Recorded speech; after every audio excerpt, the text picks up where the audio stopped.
Pacific మహాసముద్రం నడిబొడ్డున అత్యంత ఏకాంత ప్రదేశంలో ఒక అంతుచిక్కని రహస్యం దాగుంది. అదేంటంటే రాతి దిగ్గజాల కథ, మోయైల అసంపూర్ణ కథ. పదండి, ఈరోజు మనం ఆ రహస్యం లోతుల్లోకి వెళ్దాం. ఒక్కసారి ఆలోచించండి, ప్రపంచంతో దాదాపు సంబంధమే లేని ఒక చిన్న ద్వీపం. అక్కడ వందలాది భారీ రాతి ముఖాలు సముద్రం వైపు కాదు, ద్వీపం లోపలికి చూస్తూ నిలబడి ఉన్నాయి. ఈస్టర్ ఐలాండ్, స్థానికులు రాపా నూయి అని పిలుచుకునే ఈ ప్రదేశం నిజంగా శతాబ్దాలుగా ఎన్నో రహస్యాలను తనలో దాచుకుంది. ఇవి 1-2 కాదండి, ఏకంగా 900 పైనే ఉన్నాయట. ఊహించండి ఎంత పెద్ద సంఖ్యో. అంటే దీని వెనుక ఎంత పెద్ద మానవ ప్రయత్నం, ఎంత బలమైన నమ్మకం, ఎంత సంఘటిత శక్తి ఉండి ఉంటుందో కదా. సరే, ఇక్కడే అసలు ప్రశ్న మొదలవుతుంది. ఇంత అద్భుతమైన కట్టడాలు చేసిన ఆ సమాజం హఠాత్తుగా ఎందుకాగిపోయింది? పనిముట్లు అక్కడికక్కడే పడేసి, సగం చెక్కిన విగ్రహాలను అలాగే వదిలేసి వాళ్ళంతా ఏమైపోయారు? ఈ కథనంలో మనం దీని వెనుక ఉన్న కారణాలను తెలుసుకుందాం. సరే, ముందుగా అసలీ మోయైలు అంటే ఏంటి, వాటిని ఎందుకు కట్టారు, ఆ విషయం అర్థం చేసుకుందాం. మోయై అంటే కేవలం రాళ్లతో చేసిన బొమ్మలు కాదన్నమాట. రాపానూయి ప్రజల నమ్మకం ప్రకారం అవి వాళ్ల పూర్వీకులకు సజీవ రూపాలు. ఆ విగ్రహాలు తమ తెగలకు కాపలాగా ఉంటూ వాళ్ళని నడిపిస్తాయని బలంగా నమ్మేవారు.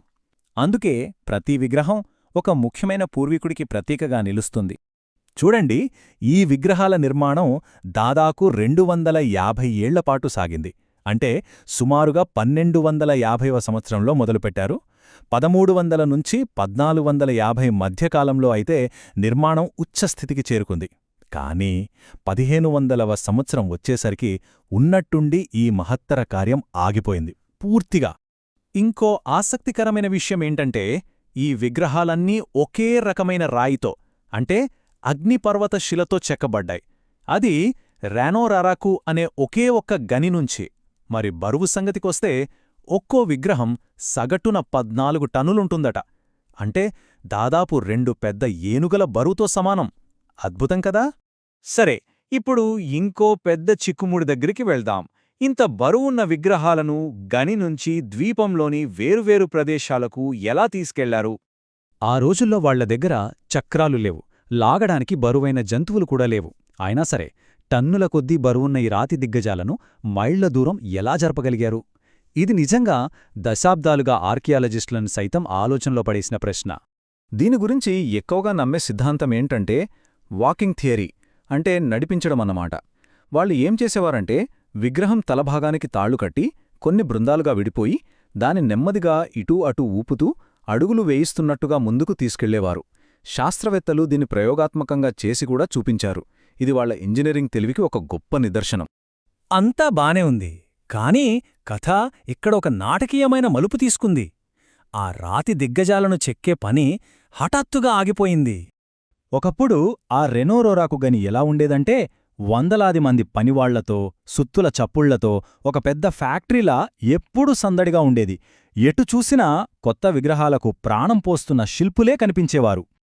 కాని ఉన్నపళంగా ఒకరోజు ఆ చప్పుళ్లన్నీ మూగబోయాయి. ఆ ప్రదేశమంతా ఒక్కసారిగా నిశ్శబ్దంలోకి జారుకుంది. ఇది ఏదో మెల్లగా జరిగిన మార్పు కాదు, ఎందుకంటే దొరికిన ఆధారాలు వేరే కథ చెబుతున్నాయి. గనిలో దాదాపు 400 విగ్రహాలు సగం చెక్కిన స్థితిలోనే ఉన్నాయి. పనిముట్లు వాడిన చోటే కింద పడేసున్నాయి. అంతేకాదు, పూర్తిగా తయారైన విగ్రహాలు కూడా వాటి గమ్యస్థానాలకు చేరకుండా దారి మధ్యలోనే ఆగిపోయి ఉన్నాయి. అంతా హడావుడిగా ముగిసిపోయినట్టే ఉంది కదా. మరింత హఠాత్తుగా ఆగిపోవడానికి కారణమేమయ్యుంటుంది? దీనికి సంబంధించి ప్రధానంగా ఒక సిద్ధాంతముంది. అదేంటంటే వాళ్ల ఆశయం వాస్తవికతను ఢీకొట్టడం. ఈ సిద్ధాంతం చాలా సింపుల్. ఒకవైపు వాళ్ల ఆశయం అంటే పూర్వీకులను గౌరవించడానికి ఒకరిని మించి ఒకరు పెద్ద పెద్ద విగ్రహాలు కట్టాలనే ఒక సాంస్కృతిక పోటీ. మరోవైపు ఆ ద్వీపంలో ఉన్న చాలా పరిమితమైన వనరులు. ఆలోచించండి, ఆ విగ్రహాలను తరలించడానికి అవసరమైన తాళ్ళు, చెక్కదుంగల కోసం ద్వీపంలోని చెట్లన్నిటినీ నరికేశారు. దానివల్ల ఏమైందంటే నేలకోతకు గురైంది, వ్యవసాయం దెబ్బతిన్నది, పక్షులు కూడా అంతరించిపోయాయి. చివరికి ఆహార కొరత ఏర్పడి ఒక పెద్ద సామాజిక సంక్షోభం వచ్చిందని, అందుకే ఈ పని ఆగిపోయిందని భావిస్తున్నారు. అందుకే రాపానోయి కథ కేవలం ఒక చరిత్ర కాదు, అది మనందరికీ ఒక ముఖ్యమైన పాఠం. ఈ ఒక్క వాక్యం మొత్తం కథ సారాంశాన్ని చెబుతోంది. స్మారక చిహ్నాలు పరిమితులను సూచిస్తాయి. అవును, రాపానోయి ప్రజలు కట్టిన ఆ భారీ విగ్రహాలు వాళ్ల నైపుణ్యానికి, నమ్మకానికి ఎంత పెద్ద చిహ్నాలో, వాళ్ల వనరుల పరిమితులకు, వాళ్ల పతనానికి కూడా అంతే పెద్ద స్మారక చిహ్నాలుగా మిగిలిపోయాయి. చివరగా ఈ కథ ఒక ప్రశ్నను మన ముందు ఉంచుతుంది. రాపానోయి కథ నుంచి మనం నేర్చుకోవాల్సింది చాలా ఉంది. వాళ్లలాగే ఈరోజు మనం కూడా ఎన్నో సాంకేతిక, ఆర్థిక, సాంస్కృతిక వారసత్వాలను నిర్మిస్తున్నాం. కాని వాటి పరిమితులేంటి? ఆ పరిమితులను మనం గుర్తిస్తున్నామా? ఇది అందరూ ఒక్కసారి ఆలోచించాల్సిన విషయం.